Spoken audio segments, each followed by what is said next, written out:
Hello people, in this video I'll be talking about what are fest teams and how to get in, what are the benefits, what are the types of fest teams, what expectations can you have from the team, how to prepare and how is it like in subsequent years.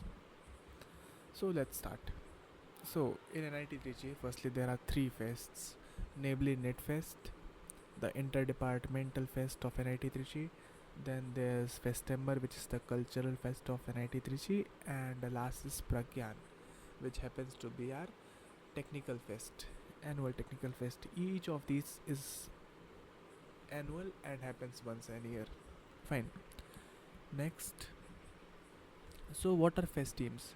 These fests are not conducted by any agency or by administration. It's just us, the students, who gather into teams, and among different teams there's coordination, and we pull off the whole fest by ourselves with the help of administration. But it's just the students who make it all happen.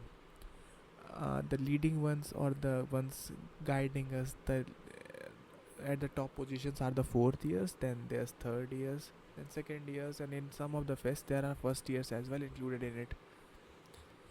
Fine. So there are different types of fest team, as in a person cannot be doing the marketing and publicity and designing and website making, each of these things, right? So there are different fest teams that you can get to know about on the website induction space of the fest, or on their Instagram handles. They'll be giving all the details about the fest team. Fine. And in any of the next upcoming videos, I'll cover an overview of the teams as well. Each of the teams, like what kind of work do they do, how much time can you expect for you to put in that team, and yeah, what all things are there in the team specific thing I'll do later. Fine. So yeah, okay. Now, mm, let's start with how do you get in the team. Fine. Not everyone can get in just any team, because there are lots of applicants and there has to be a selected few number of people who get into the team. So there's an induction process. All right. What is induction process consist of is mostly PI form. What is it? There's a form given to you, rolled out, and you fill it, that okay, I'm applying and I'm wanting to be a part of this team. Then you happen to have your first PI. PI means for personal interview. There some questions are asked to you. Then you are given a task. Then PI2 happens, task 2 happens, and sometimes it's group discussions that happens next. Sometimes it's PI3 that happens next. And after all these processes, you get into the team if you qualify each of these. At any round, if you are not able to qualify, you will not be called for the next round or next part or whatever. Fine. I just gave you an overview how the induction process looks like. So now what can you prepare for induction processes? Mostly you don't need to prepare anything. You just have to choose the things which you are already good at. See, mostly in fests there are three preferences you can choose. Like there will be a lots of teams, but you cannot be applying to each of those. Okay, you'll be allowed to have only three preferences: first, second, and third preference. By first preference, it means that if you are given a chance to be a part of all these three teams, which team will you be willing to part of? Now, mostly people, obviously, they'll choose the one which they like the most.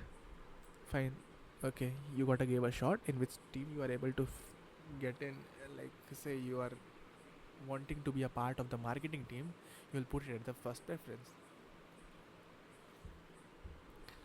Okay, you will be getting a call for that, and mostly people would get call for their first preference. For second preference as well, most people get a call for their PI. Okay. For third preference, if you have put a good team, good as in a team with lot of applicants, if you put it as their third preference, they won't even bother calling you for the PI, considering the time it takes, right? It takes time for people to take your PI and judge you. No. So if there are lots of applicants already, They won't bother you calling if that particular team is your third preference. So mostly a tip for you is that keep not so popular teams as your third preference, so at least you get a call for that team's PI. Okay. To give you a rough idea, what are not so popular teams are, it would be FOC maybe. It's not about popularity, it's about which teams are okay with you keeping them as their third preference. It might be FOC or some social responsibility team or audio visuals team, things like that. Okay. Now, what can you prepare before going to the PI of the team? Mostly in the first PI, you will be asked who the heads of that particular team are, just to see that how prepared are you, as in how interested are you to get into the team. That's a common thing. Like, okay, is this guy actually wanting to be a part of this team? And has he asked seniors about preparing for this? So it is that kind of question. It's not like you'll be needing their head's name forever. But yeah, that's a question to judge how interested are you to be a part of this team. So that is a question. Then you have to majorly scroll through that particular team's Instagram or get to know about what kind of work do they do. Say it's audio visuals team, you'll have to know what work do they do. Mostly that is available on the inductions page. Then who the heads are is another question. Then some real world kind of questions could be asked, like if this problem happens, what will you do? Or you get the idea that questions would be related to what kind of work that team does. So you have to be prepared for that. For marketing kind of teams, you need to have a good communication skill, good persuasion skills, as in selling and all. For audio visuals, you will need these few technical details. For social responsibility, you'll have to have the will and creativity and ideas with which you can do the social responsibility events. Then for media relations, you'll need to have an idea about cover letter and stuff. That those things you will get to know during the PI. Like, they won't expect you to know everything, but yeah, you have to be willing to learn. And these technical things will be just in PI too. For PI one, mostly it's like, do you know about the team? Do you know how do they work? That basic awareness, is it there or not? And also, are you confident and like matching the vibe of the time? Like, you cannot really crack it on your own, but it's like, is the person good enough and like matching our vibe to be a part of our team? So that thing is also somewhat seen in the induction process. After PI1, you will be getting the task of PI1, which you have to do. Well, don't judge GPT the task. Instead, try to understand the stuff as well. And yeah, I'm not asking you to not use Chat GPT, but yeah, you should understand whatever is being written and don't just blindly copy paste. Because yeah, they will ask you whether you use Chat GPT, and you won't be lying. Because if you lie, that's like being a even wrong impression of you. So yeah, whatever technical questions they'll be giving you, firstly they'll be explaining during the PI itself, and then you will be doing the task, submitting it on time. On time.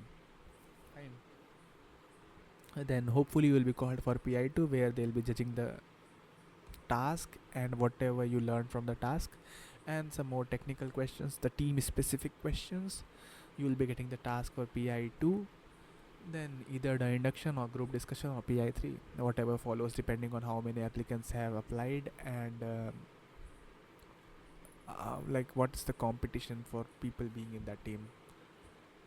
Also, sometimes PI3 happens for the sake of you, like them trying to convince you to change your preference.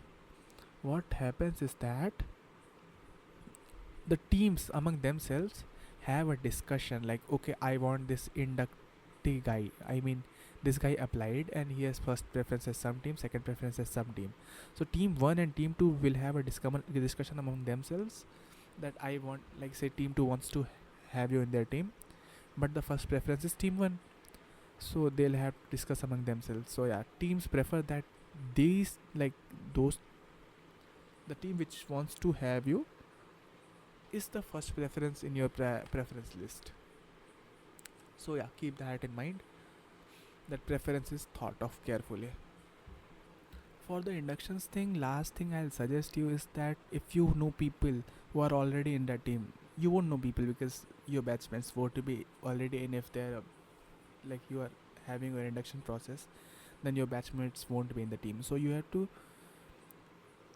you not really have to, but yeah, if you have seniors in that team, they might help you to get in the team. Because yeah, obviously they'll, if someone knows you, they'll prefer you instead of some random person if you're okay, good enough na. So that's how it's like. So you may tell that senior, bhaiya, that I'm applying for this, help me in that, or what kind of things do I prepare, and they'll help you. So yeah, that helps, and that's where seniors might have a positive impact on your inductions. Another tip I'll give you is that you need not spend too much effort if you're trying to get in any team. Like, it's not something too valuable, but yeah, I'll make another video on how is it like being in a fest team, what are the benefits, and why you should be a part of the fest team in some another video. For now, let's just end it at what the fest team was and how are the induction processes like. So yeah, that's it for this video. Bye.